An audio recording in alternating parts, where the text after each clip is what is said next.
Bien, y aquí grabar por acá. Perfecto. Listo. Bueno, en primer lugar, Pilar, Quintana, Camila, Charry, muchísimas gracias por estar acompañándonos en este capítulo de Paredro. Bienvenidas. Hola Camilo, muchas gracias a vos por invitarnos. Sí, muchas gracias por la invitación, qué delicia. No, gracias a ustedes por estar acá para hablar sobre la biblioteca y la colección sobre la que vamos a estar hablando, pero no puedo seguir adelante, Pilar, sin antes decirte que eres la principal invitada a este programa.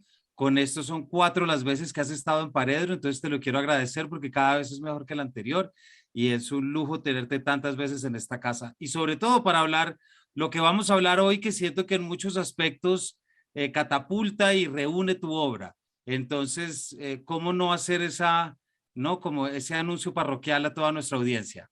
No, pues maravilloso estar acá otra vez, aunque me da un poquito de miedo porque ya tus oyentes deben estar como diciendo, esta señora ya no más, ya la hemos oído demasiado. No, ellos como a mí pasa que nunca es suficiente escucharte, entonces muy bienvenida y Camila también.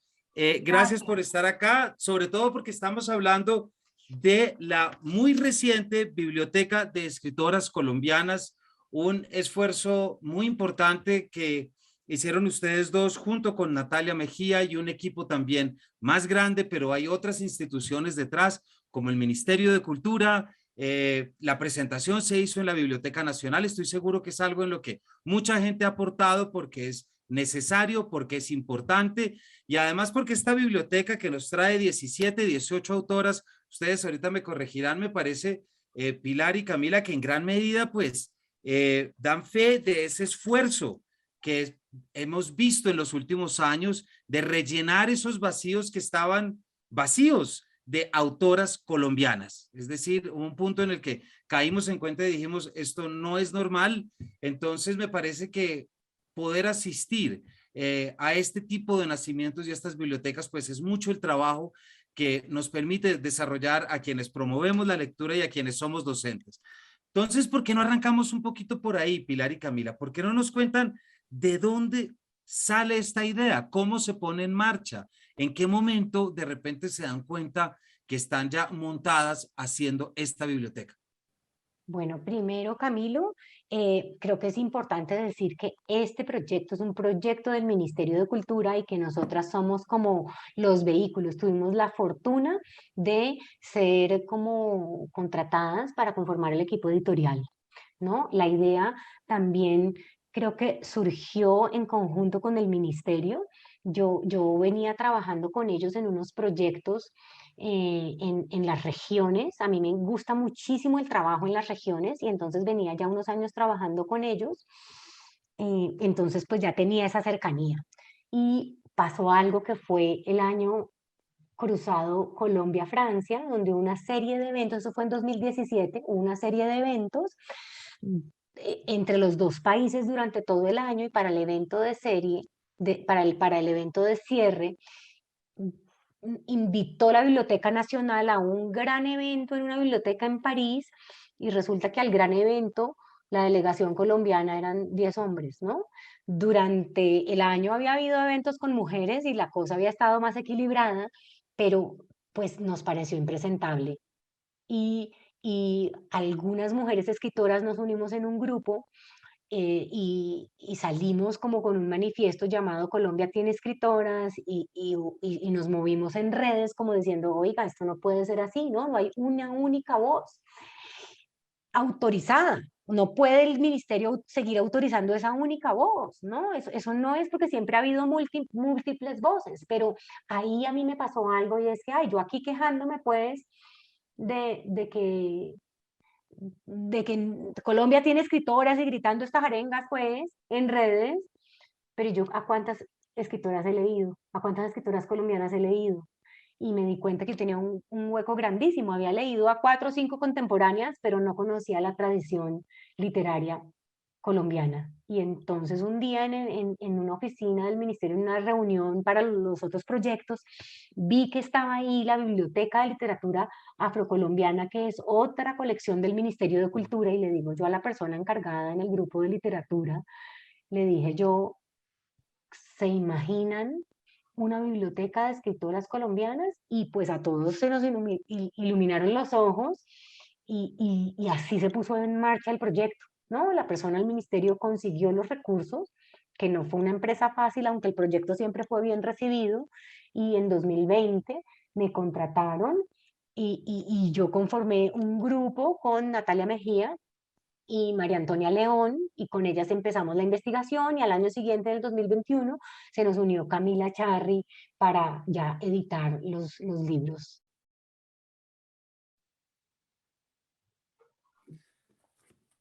Pilar, es sorprendente, pero los lectores colombianos no conocen muy bien las propias colecciones que el Ministerio de Cultura ha sacado y que tiene para descarga gratuita. La gente se sorprende todavía al ver la colección de literatura afrocolombiana, como que tú acabas de decir. Hay otra colección muy bonita de literatura indígena, por Sí, ejemplo, en la que hay muestras, ¿no? Y una cantidad de un trabajo que el Ministerio de Cultura se encarga en hacer y que, pues, es, yo creo que labor de todos ponerlo en marcha. Y también sobre eso estaremos hablando un poquito hoy porque ustedes traen fresca la experiencia de lo que es presentar una autora chocuana en Quibdó. Entonces ya vamos a llegar a eso. Pero antes de que ya arranquemos con el anecdotario, ¿cómo se llega a Pilar a partir de ese momento en el que tú dices? Porque es que a mí en el Caro y Cuervo también me tocó en algún momento preguntarnos, bueno, ¿cómo se hace una colección? ¿Cómo se hace una biblioteca? Esos criterios que son tan sutiles y que terminan siendo tan seductores, pero que a veces hay que hacer de tripas corazón o una lista es siempre un principio de exclusión. ¿Qué se le va a hacer?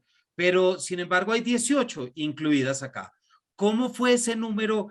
¿Por qué no nos cuentan un poquito cómo llegaron a estos 18 títulos y sobre todo cómo fue, Camila, Pilar, ese grupo de mujeres que yo estoy seguro que ante esa pregunta tuya, Pilar, de se imaginan, pues muchas que conozco y que he tenido como profesoras habrán alzado la mano felices diciendo yo quiero contribuir en esto.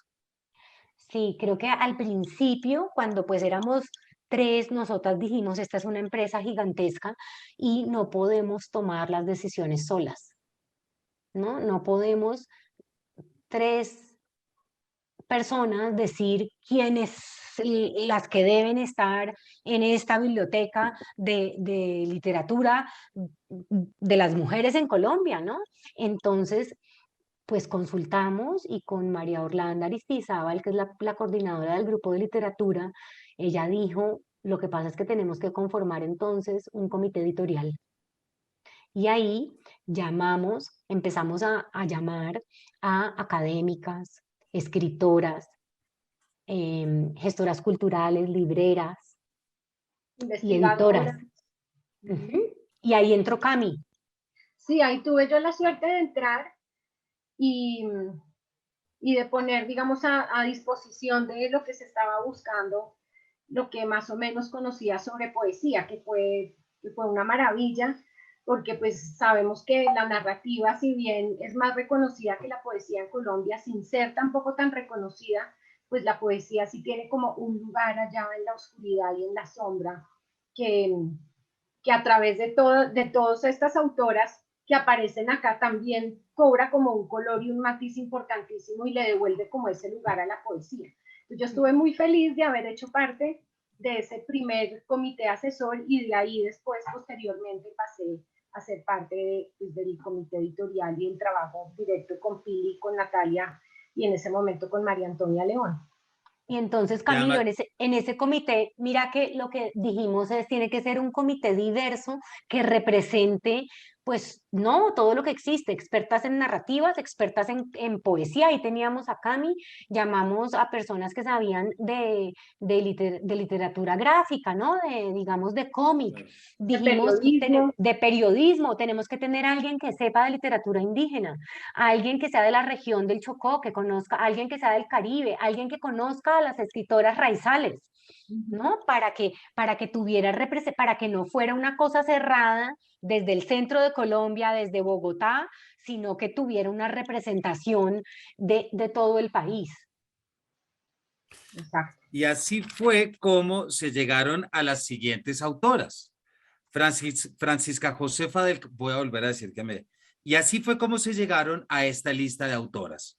Francisca Josefa del Castillo, Soledad Acosta de Samper, Sofía Ospina de Navarro, Amira de la Rosa, Emilia Pardo Umaña, Teresa Martínez de Varela, Hazel Robinson Abrahams, María Mercedes Carranza, Silvia Galvis, Elisa Mújica, Emilia Ayarza, Meira Delmar, Maruja Vieira, Flor Romero de Nora, Elena Araujo, Alba Lucía Ángel, Berichá o Esperanza Aguablanca y Amalia Lu Pozo Figueroa. ¿Cómo fue el proceso de llegar ya a estas 18, Pilar y Camila? Ya me parece que es fascinante, Pilar, lo que tú nos cuentas de uno combinar tantas profesoras, pero que sean entre talleristas, investigadoras, promotoras, porque ahí es donde aparecen unas cosas muy lindas, es decir, ahí es donde empiezan unos contactos. ¿Cómo fue ese proceso de llegar a estas 18? ¿Hubo alguna biblioteca previa que de pronto utilizaron? ¿Alguien había hecho un trabajo previo del que ustedes de pronto tomaron o fueron ustedes las primeras en decir, vamos a sacar esta biblioteca de escritoras colombianas? Había habido grandes autoras que pensaron la literatura hecha por mujeres en Colombia, ¿no? La primera, yo creo, una de las primeras fue Elena Araujo. Entonces ella tiene un ensayo que se llama La Cherezada Criolla, donde ella hace crítica literaria. Elisa Mújica también hizo mucha crítica literaria. Por ejemplo, Elisa Mújica, que está en la colección, fue una gran estudiosa de la madre Francisca Josefa de Castillo, ¿no? Entonces, las mismas mujeres habían hecho eso, pero tenemos como unas grandes académicas como son Montserrat Ordóñez,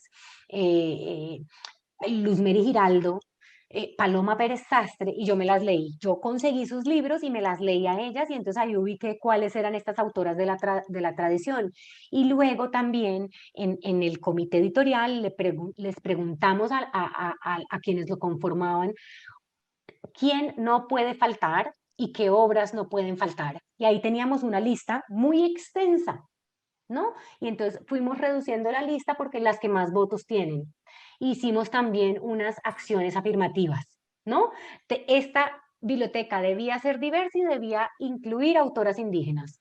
Y debía incluir autoras negras y debía incluir autoras de las regiones. No podía ser una biblioteca con autoras privilegiadas de Bogotá, Medellín y el eje cafetero, ¿no? Tenía que haber autoras de las regiones. Entonces también hicimos ahí, de repente había autoras que no eran muy votadas, pero las académicas expertas en literatura indígena nos dijeron tiene que estar tal autora, y esa era Bericha. Sí, y yo Claro. quiero agregar algo. Cuando Pilar me invitó a ese comité asesor, lo que me propusieron fue revisa y haz una lista de las poetas, digamos, vivas, contemporáneas y de las muertas importantes en Colombia, que tengan pues una obra nutrida, amplia, etcétera. Entonces, bueno, yo envié mi lista y supongo que cada una de esas mujeres envió también su propia lista. Cuando ya yo después entré a trabajar directamente con ellas y recibí esta información, fue una cosa muy sorprendente, o sea, sorprendente de verdad ver que durante tanto tiempo han existido en Colombia tantas mujeres escribiendo de tantos temas tan variados, tan diversos, de una manera de verdad tan creativa además.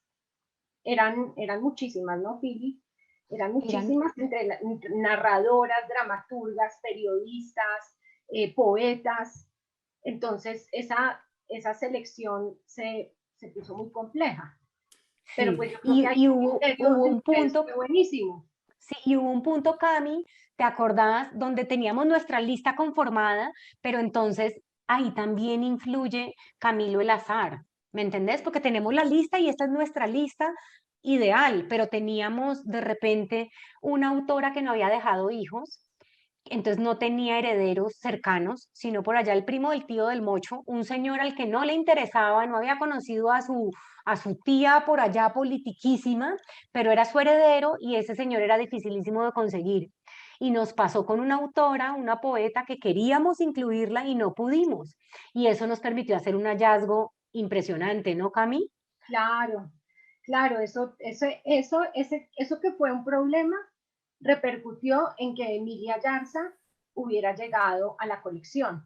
Y también devolviéndome un poquito, recordando como los criterios que ustedes tuvieron al principio para hacer la selección, que dependió mucho de un presupuesto reducido y también de la selección de unas autoras que hablaran desde unos lugares específicos, geográficos, espirituales, mentales, etcétera, y sobre todo que no fueran autoras que en este momento estén circulando y que quizás no necesitaban que se les impulsara, que se les difundiera, pues porque las grandes editoriales, digamos que están para eso.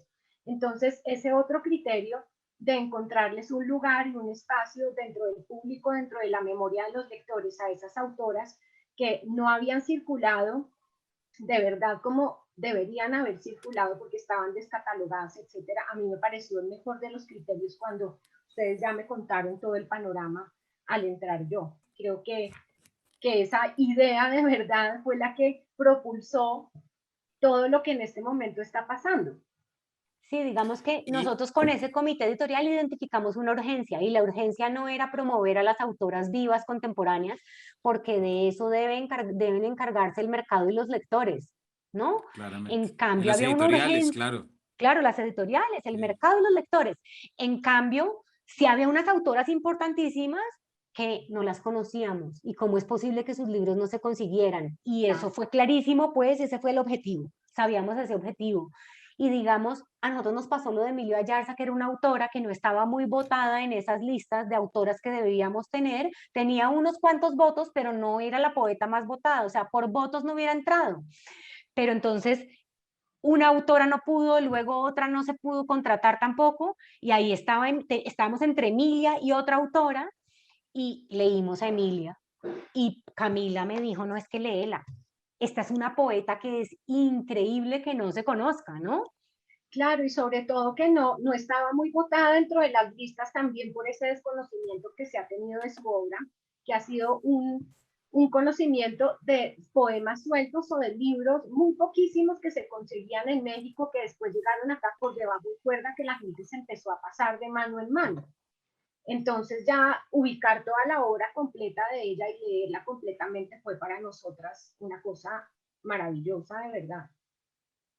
¿Y ustedes llegaron de pronto a alguna respuesta, así sea tentativa, hipotética? Porque muchos de los textos que se descubren, que se rescatan ahora, estamos seguros, ya Camila, como tú nos dices, de Emilia Yarza, pues ya son textos que van a empezar a ser estudiados seguramente, que esa es la aspiración, que empiecen a Claro. ser estudiados, que empiecen a ser divulgados. Es decir, hay muchas verdades que vienen de estos textos.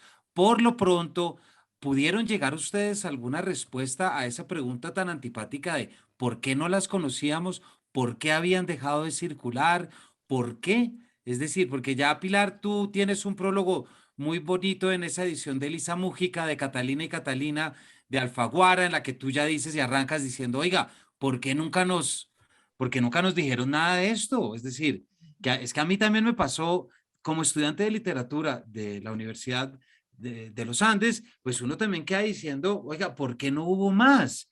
¿Por qué en las asignaturas de literatura colombiana, por qué no, y no lo digo como una crítica a mis profesores, porque eran profesores y profesoras muy dedicados. No quiero que esto parezca como un descuido, pero sí llama la atención cuando uno dice, oiga, ¿por qué no apareció? En mi caso, y esto lo vamos a ver ahorita, apareció una mente, pues de entre las que apareció Soledad Acosta de Samper, precisamente una holandesa en América. Pero eso vamos a hablar ahorita. ¿Llegaron ustedes a alguna respuesta, así sea tentativa, así sea de conspiranoica o algo parecido de por qué?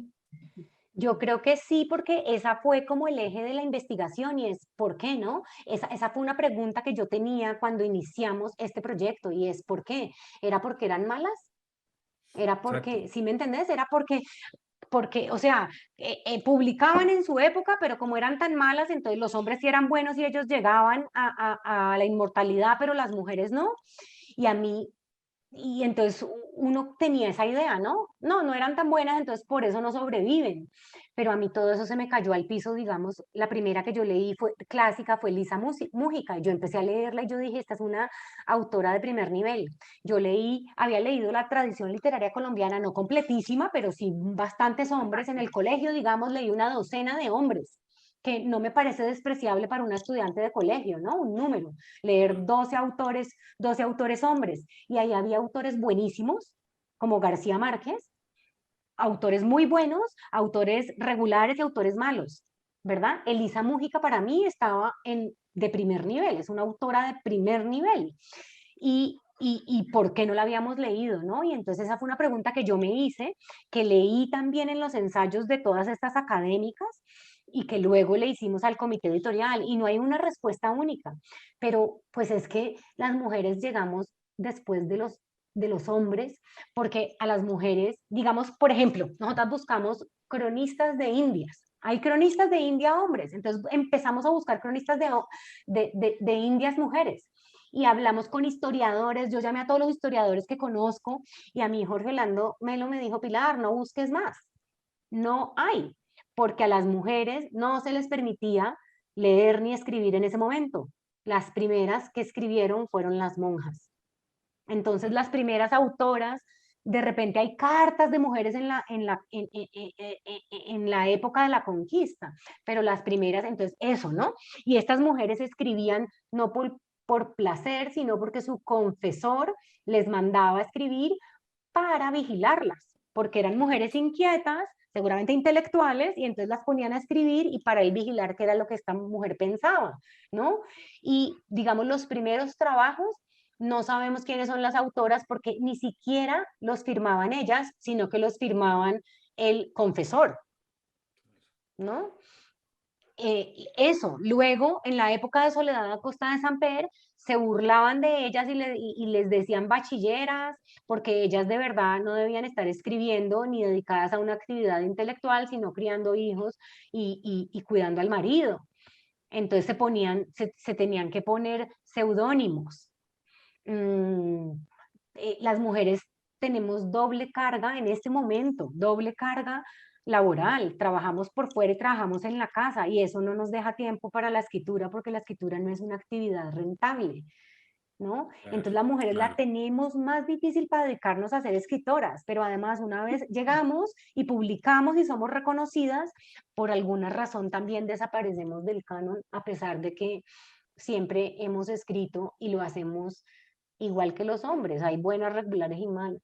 Exacto. Yo Claro que desde sí. mi experiencia también como estudiante de literatura y también creo que tengo exactamente el mismo sentimiento y la misma percepción que ustedes tienen, y también devolviéndome un poco al colegio.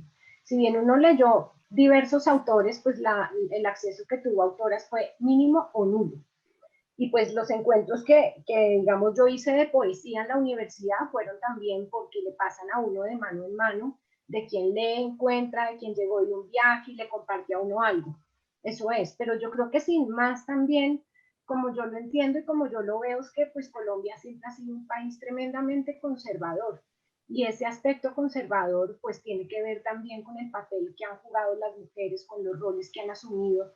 Y pues digamos que eso no ha dejado que aquellas mujeres que producen literatura, que son creadoras, que se paran de frente a las realidades desde su ser, desde su manera de entender también la vida, hayan tenido el chance y hayan tenido la oportunidad de poder ver qué es lo que las estaba atravesando. Entonces, esa puerta cerrada, digamos, ese pedazo de la vida de las mujeres negada por los hombres, hay que decirlo, porque vivimos en un mundo construido por hombres y para los hombres, que ahora está cambiando un poquito, pero pues ha sido así, pues dificultó que todas estas autoras pues hayan tenido en su momento el reconocimiento que merecían. Por ejemplo, volviendo a lo de Emilia Yarza, que se le paró de frente a estos señores poetas que escribían sobre unos temas, pero que no tocaban muy bien el tema de la violencia, porque como así nos vamos a meter en problemas, o no hablaban del cuerpo,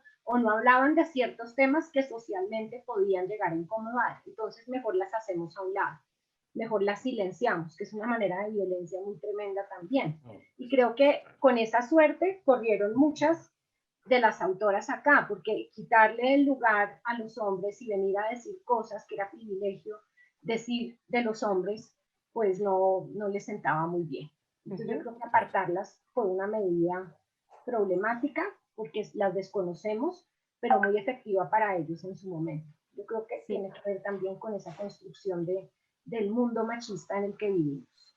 Y otro punto ahí que no podemos dejar por fuera es que hay una misoginia estructural, ¿no? En donde lo femenino se asocia con algo bajo, despreciable, subsidiario del hombre o como un adorno, como un complemento, ¿no? Entonces, lo de la mujer no es tan valioso como lo del hombre, ¿no? Entonces, digamos, los sastres son valiosos, pero las bordadoras que eran mujeres, eso no es tan valioso. Entonces lo mismo, la escritura de las mujeres era asociado con algo que era menor, en cambio la escritura de los hombres sí era la gran escritura. O lo que escribían las mujeres es como una gracia que ellas están haciendo, pero no se lo validaba como un material literario. Y asimismo los temas, ¿no? Yo recuerdo cuando yo empecé a publicar, que estamos hablando del año 2003, a principios de los 2000, temas como la maternidad, temas que eran vistos como femeninos, propios de las mujeres, eran vistos como no tan importantes. Entonces yo creo que muchas autoras, por ejemplo, yo leí críticas que hacían hombres de los trabajos de Elisa Múgica y decían, escribe muy bien para ser mujer, no así con estas palabras, pero básicamente eso era lo que decían, ¿sí me entendés? Y es como dentro de su sexo es buena. Claro. Siempre de una manera peyorativa, despectiva. Sí, es un lugar incomodísimo. Y yo creo que esa incomodidad, una de los grandes, como ya lo hemos hablado fuera de micrófonos, pero de los grandes nombres también que está aquí es Soledad Acosta de Samper, una holandesa en América, y creo que de pronto en ella sí que converge esa incomodidad, pues porque es pues por el esposo y todo lo que hace ella de primer orden, pero cómo liberarse de ser el cónyuge o la esposa de José María Samper, ¿cierto? Creo que ahí es muy claro una resistencia frente a un sistema que sencillamente deja salir lo masculino, pero hace que lo femenino se quede guardado en casa, ¿no?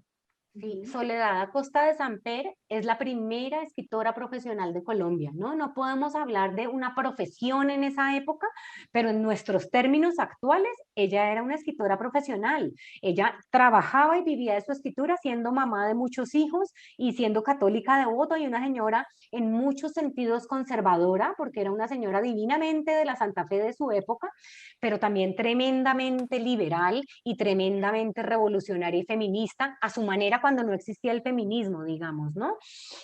Pero era una señora que hacía todo esto, que era una pluma, o sea, ella escribió de todos los géneros imaginables, gran historiadora fue, gran cronista de viajes,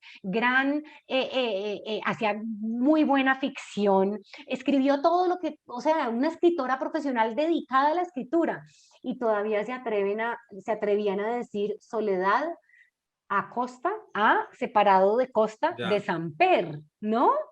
Que es como, pucha, o sea, no importa lo que haga esta señora, mantener el hogar, hacer todo lo que debía hacer en su época, pero como se dedicaba a escribir, entonces, a costa del marido.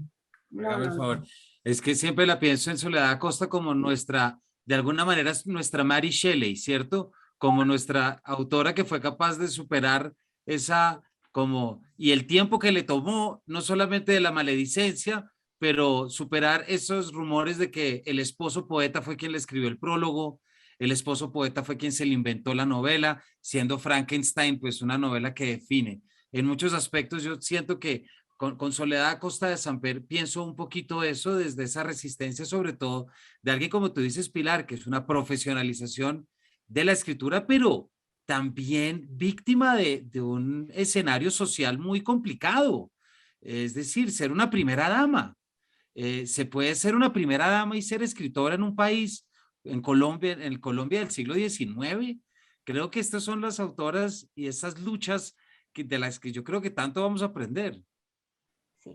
Imagínate que cuando se murió Soledad Acosta de Samper, yo me leí todas las notas que mandaron por la muerte de Soledad Acosta de Samper y de verdad ya tuvo honores de un hombre de Estado, porque ella era una escritora importantísima, pero a ella no la leemos en el colegio como leemos a Jorge Isaacs.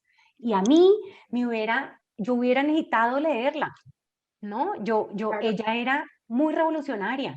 Digamos que Jorge Isaacs y Soledad Acosta de Samper escribieron en una época donde nos estábamos conformando como nación y donde estábamos conformando nuestros principios. Y uno se lee a Jorge Isaacs y su noción del país pues es un paraíso, una cosa preciosa, maravillosa. Soledad Acosta de Samper nos pone en una ciudad en guerra. Nosotras estábamos editando a Soledad Acosta de Samper en la época del estallido social y con María Antonia León, que era la asistente editorial, decíamos, ¿a vos no te parece que estamos en la misma Bogotá de Soledad Acosta de Samper?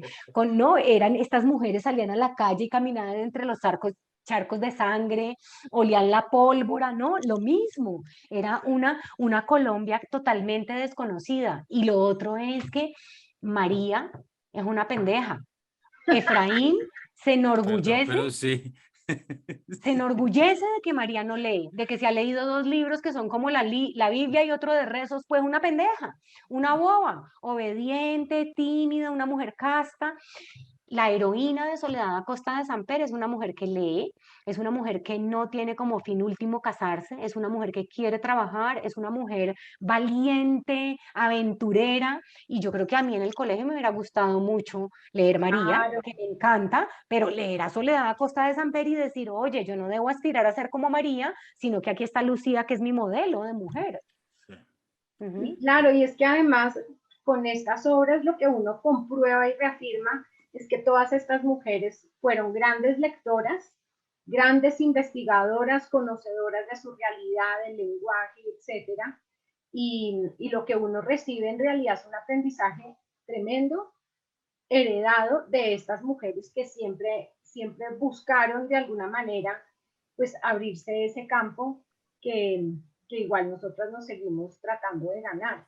Entonces sí es importantísimo que en este momento en todos los colegios y en las universidades en la medida de lo posible se vayan incorporando porque eso es lo que permite es que pase aire fresco, que pase aire fresco y que empecemos a pensar y a sentir nuestra realidad desde lo que escriben y piensan las mujeres, no solamente desde ese otro lado, digamos, un poco absoluto que deja por fuera siempre lo otro y que todo lo otro Y termina siendo además hay una como cosa, marginal. exactamente, Camila, perdón que me te iba interrumpiendo, pero hay algo que dices ahí y que ya traemos y que es fundamental y es un tema, y es que la María ha tenido unas relecturas en los últimos años en las cuales se le han sacado muchas cosas. Hubo una exposición muy bonita en la Biblioteca Nacional con una curaduría de la exposición con Juan Cárdenas, es decir, muchas cosas, pero hay cosas con las que no podemos pelear con el texto. María aparece es para llorar. Es Efraín quien se va a estudiar ingeniería a Londres. Es decir, nos exige una sensibilidad que como lectores de octavo no tenemos. Es decir, a mí me pusieron a leer la María en octavo y lo que se me También. quedó era que María era una llorona. Mm. Perdón, no pude entender la noción de país que ya supuestamente en octavo uno debería darse cuenta, mientras que seguramente puede darse cuenta de muchas otras cosas a través de una Soledad a costa de Samper. Yo disfruté mucho a la María de Isaacs, pero en la universidad. Y la disfruté reconociendo cosas que me parecen muy buenas, pero sin cambiar mucho de opinión respecto a otras, ¿cierto? Entonces ahí es como muestra como muchas veces nuestros clásicos, proponiéndoselo o no, pues terminan, pues asentando estereotipos, ¿no? Fosilizando imágenes que con el tiempo nos damos cuenta que eran más maniqueas o que de pronto eran mucho más coyunturales que verdaderamente iniciáticas o que tengan que ver con nuestro país. Pero quisiera saltar a otra mujer. Ahorita usted, porque ya hablamos de Soledad Acosta y de María y con lo que implica, pero ustedes me acaban de contar una anécdota. Ustedes regresaron recientemente de Quibdó. Eh, Hay que recordar que precisamente uno de los libros que se rescata es Mi Cristo Negro de Teresa Martínez de Varela. ¿Por qué no nos ¿por qué no nos cuentan un poquito lo que supuso esta visita a Quibdó y de repente ver el nombre de Teresa y de repente empezar a entender a los escritores en sus territorios, y esto imaginándonos el efecto que puede tener un libro de estos editado por ustedes y por el ministerio y de repente aterrizando finalmente en los territorios para desde allí empezar a crear lectores? Mira que Camilo, que a Colombia le gusta pensarse como un país que no es racista. Aquí somos mestizos y todos tenemos las tres sangres, indígena, negra y blanca, ¿no? Y eso nos enseñaron en el colegio y nos creímos el cuento. Y uno lee a Teresa Martínez de Varela y comprende el problema racial de este país, ¿no? Esta novela se ubica en la Quibdó de finales del siglo XIX y principios del XX. La esclavitud acaba de ser abolida y un hijo de negros que habían, un descendiente de esclavos de padres analfabetas, eh, se educa, ¿no? Se educa con unos padres y se convierte en profesional, uno de los primeros profesionales negros del país, y vuelve a Quibdó y se convierte Pues en líder social de su pueblo. Y pues esto no se lo perdona la sociedad quibdoseña de principios del siglo XX y termina convirtiéndose en el último fusilado legalmente en Colombia, ¿no? Con él, después de él, la pena de muerte es abolida en el país. Este libro es absolutamente maravillosa, la asistente editorial fue Camila y yo quiero que Camila cuente nuestra experiencia pues en Quibdó. bueno, pues la experiencia fue tremenda, por lo que mencionabas tú, Camilo, hace un momento, y es que aterrizar ya en la geografía, reconocer calles, tratar de reconstruir uno allí desde su imaginación, qué fue lo que vio en el libro, por ejemplo, las casas. Ella describe de una manera muy exquisita las casas de esa carrera primera en Quibdó, unas casas grandes con tapetes persas, con unas ventanas, con una riqueza tremenda. Y bueno, de los blancos, ¿cierto? De Las los casas de blancos los que tienen el blancos. poder. Cabe aclarar eso. Y uno ve esas casas hoy en día y sí, se mantienen muchas, pero como centros culturales, etcétera, pero la mayoría están en ruinas, ¿cierto? Son casas ya abandonadas. Entonces, esa experiencia de ir reconociendo los territorios, de ver la calle, de saber que además del esfuerzo de la autora por mostrarnos en su obra, que su obra está apoyada en documentos, archivos, registros de entrevistas que hace a personas que vivieron tal vez ese momento. Por ejemplo, hay un personaje en la obra que se llama Juanita, que en el momento del fusilamiento de Manuel Saturio tiene 8 años y que Teresa logra entrevistar. Y esta niña es la que le cuenta qué fue lo que vio. Entonces, empezar a ver el mundo de la ficción, digamos que ella también necesita para poder armar esos pedazos de la novela que la historia no alcanza a completar, digamos, de la mano de toda esta investigación, pues es una cosa de verdad sorprendente.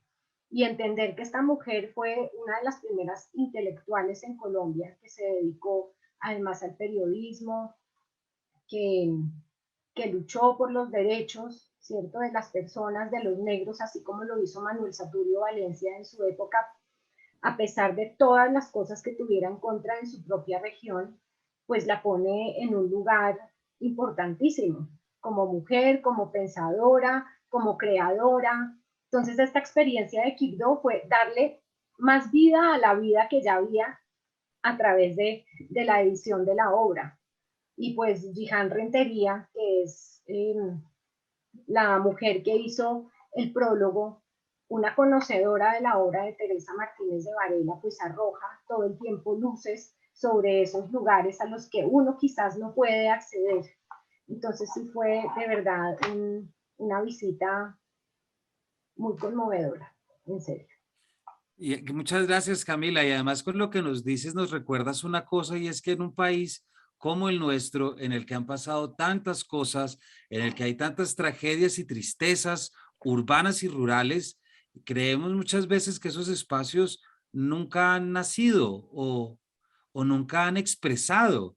y de repente nos encontramos con una búsqueda que son territorios que ya tienen narrativas, es decir, que ya se han encargado de contar su historia, sea esta musical, sea esta oral, sea esta por escrito, pero lo han intentado y lo han hecho y se conserva.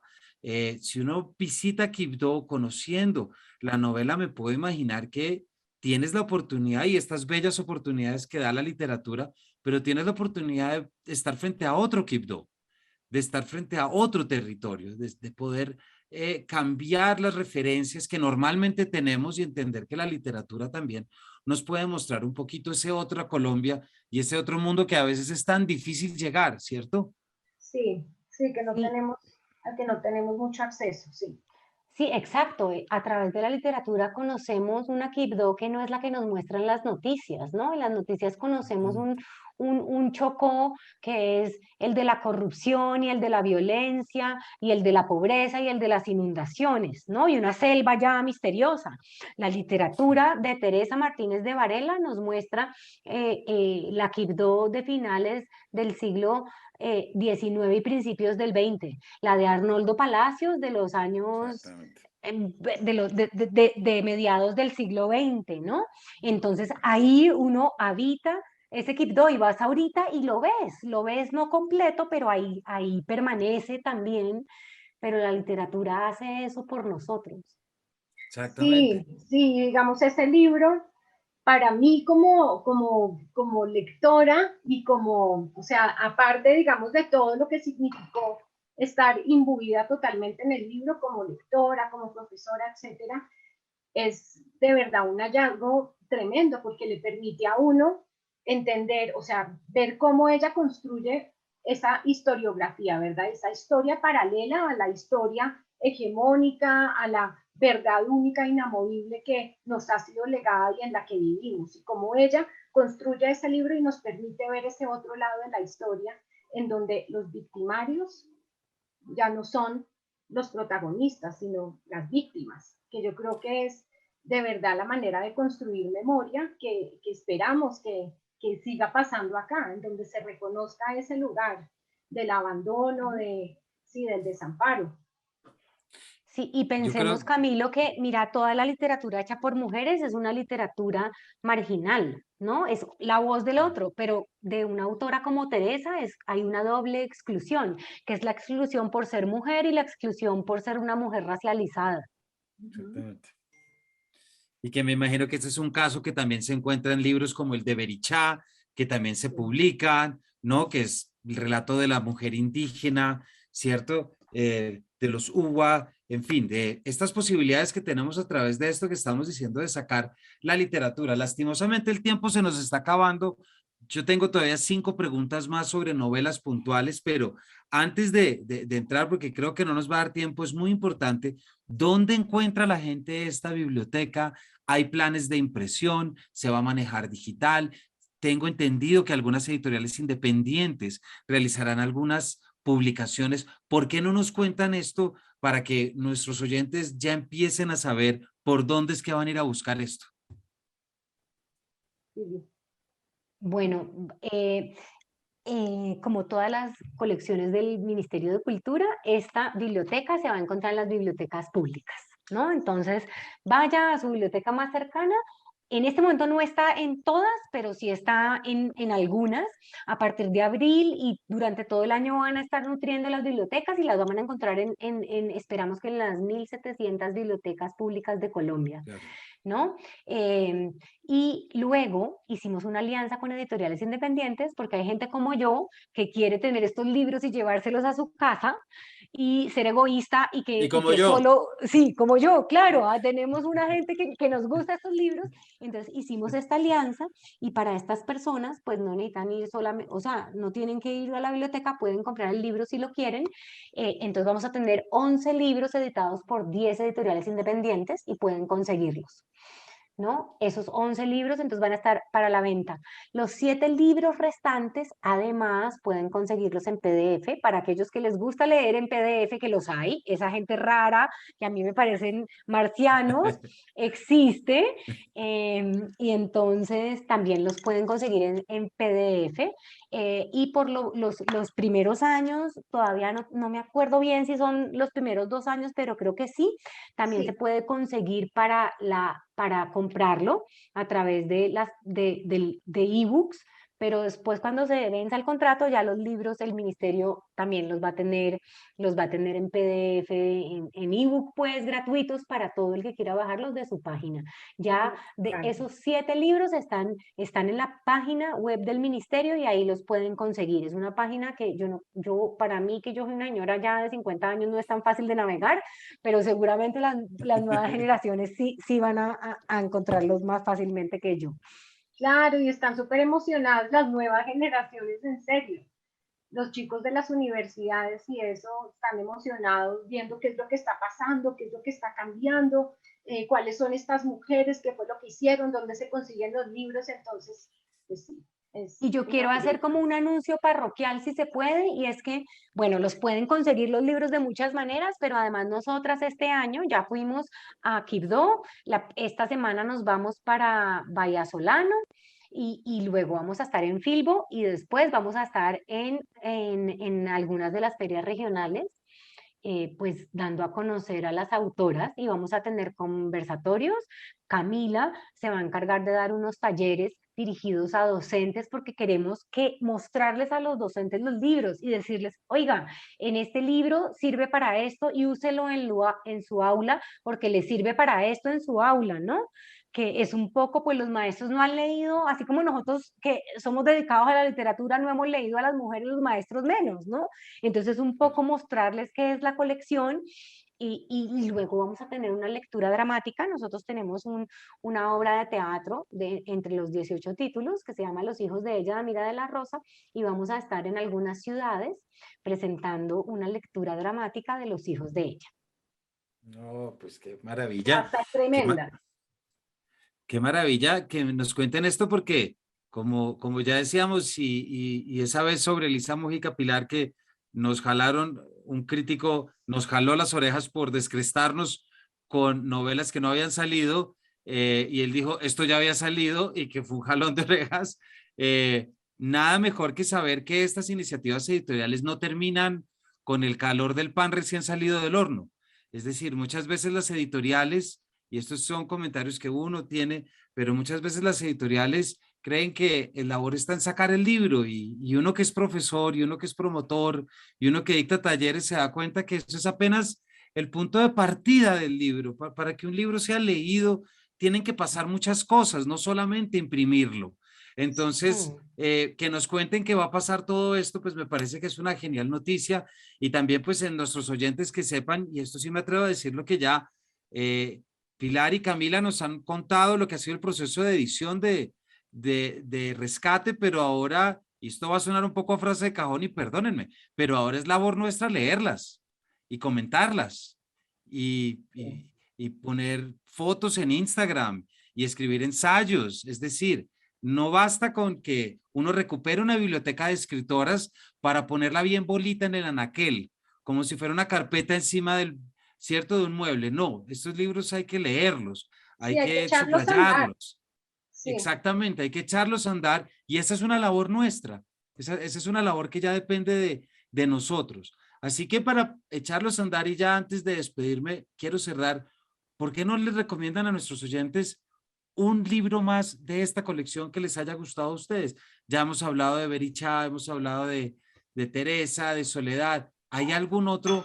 Porque nuestros oyentes ahorita van a ir a buscar con cuál otro se pueden quedar en la cabeza para poder arrancar esa inmersión.